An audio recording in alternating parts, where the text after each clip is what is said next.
যে গত বৈঠকে আমরা সবশেষে কমিশনের কাছ থেকে সময় চেয়েছিলাম যে রাজনৈতিক দলগুলোর মধ্যে যথাসম্ভব একটা ঐকমত্য তৈরির জন্য, আলাপ আলোচনার জন্য আনুষ্ঠানিক অনানুষ্ঠানিক নানাভাবে আমরা সেই চেষ্টাটা আমাদের করা দরকার। এবং ইতিমধ্যে এই সময়কালে আমরা অনেকগুলো দল নিজেরা বৈঠক করেছি আনুষ্ঠানিকভাবে, আবার অনানুষ্ঠানিকভাবে অনেক বৈঠক হয়েছে এর মধ্যে, এবং এই বৈঠক প্রক্রিয়াটা চলমান আছে।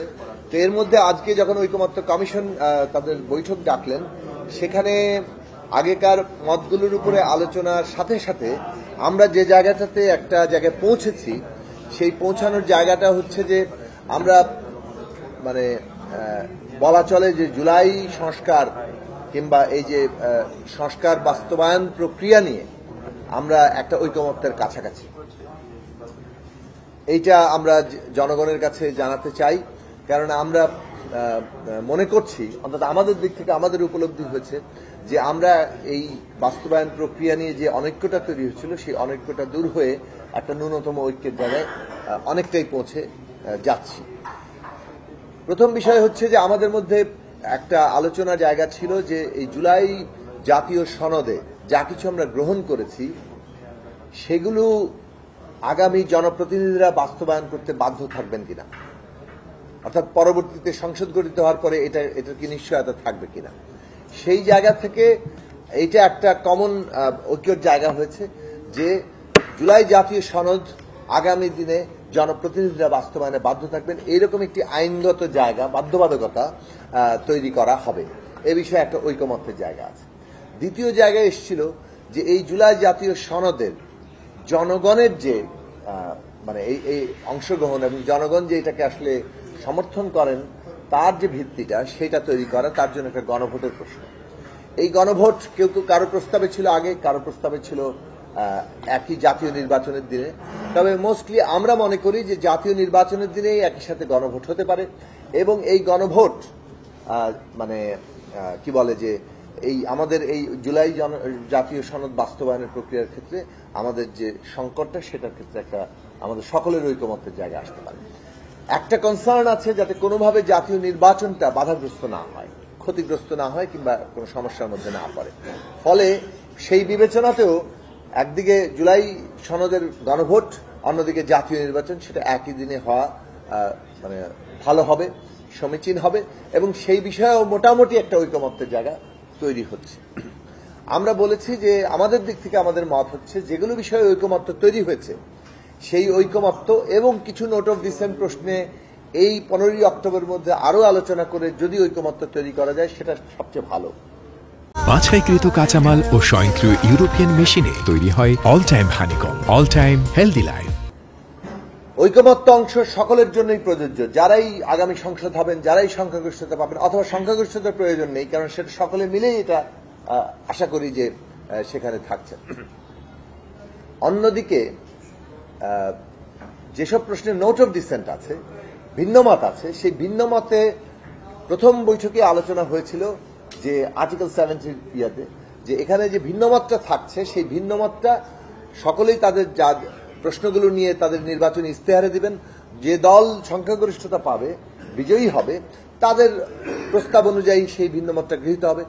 এক্ষেত্রে যদি কেউ সংখ্যাগরিষ্ঠতা না পায়, তখন পার্লামেন্টে এই বিষয়ক আলাপ আলোচনার মধ্য দিয়ে যে সমঝোতা হবে তার ভিত্তিতে ওই ভিন্নমতগুলো পাশ হবে।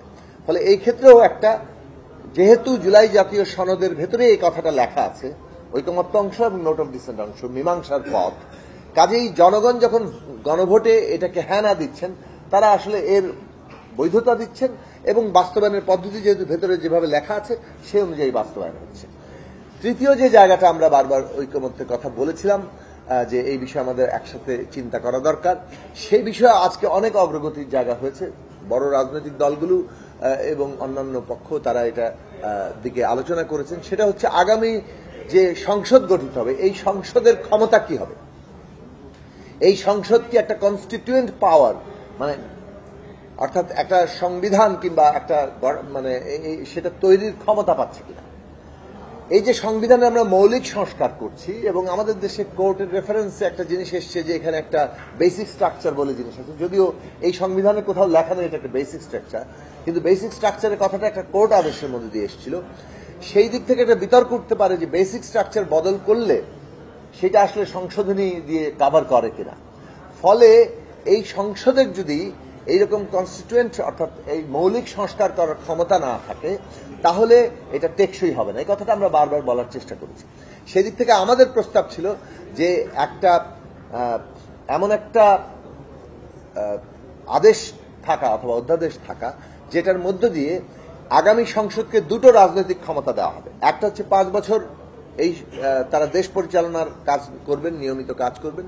অন্যদিকে আরেকটা হচ্ছে তারা মৌলিক সংস্কারের এখতিয়ার প্রাপ্ত হবেন এবং জুলাই সনদের ভিত্তিতে মৌলিক সংস্কারের এখতিয়ার পেয়ে তারা যদি এই কাজটি করেন তাহলে ওই কনস্টিটিউয়েন্ট পাওয়ারের যে জায়গাটা অর্থাৎ এটার যে বেসিক স্ট্রাকচার সহ পরিবর্তন করার যে ক্ষমতা সেই ক্ষমতাটা হচ্ছে অবশ্যই এটা জুলাই সনদের ভিত্তিতেই, কারণ এই পুরো প্রক্রিয়াটাকেই আমরা আসলে তার ভিত্তি হিসেবে ধরছি।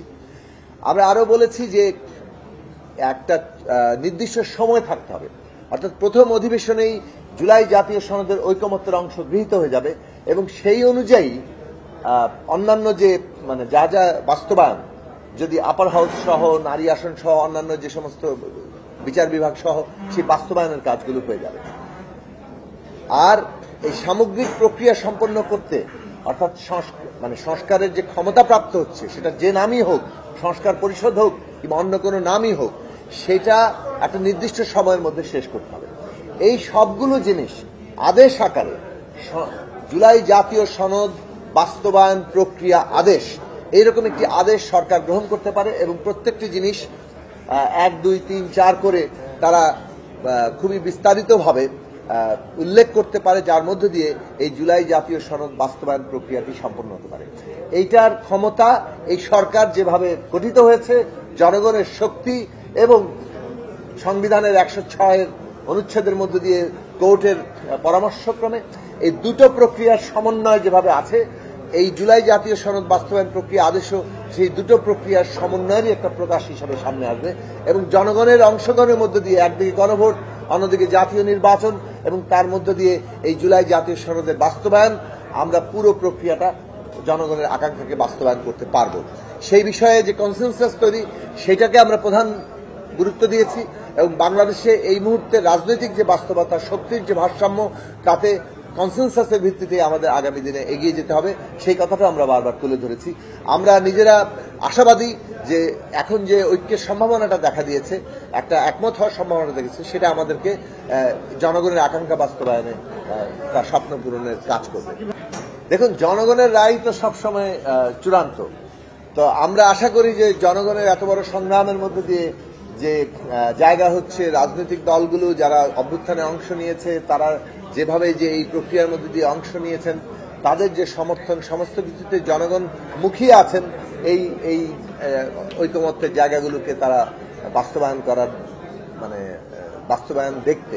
কাজেই এটা যদি জনগণ যদি রায় মানে জনগণের রায় তো চূড়ান্ত, এই জনগণের রায় যদি এটার বিপক্ষে যায় তাহলে এটার পরবর্তী মীমাংসার পথ পার্লামেন্টের সিদ্ধান্ত দিতে হবে।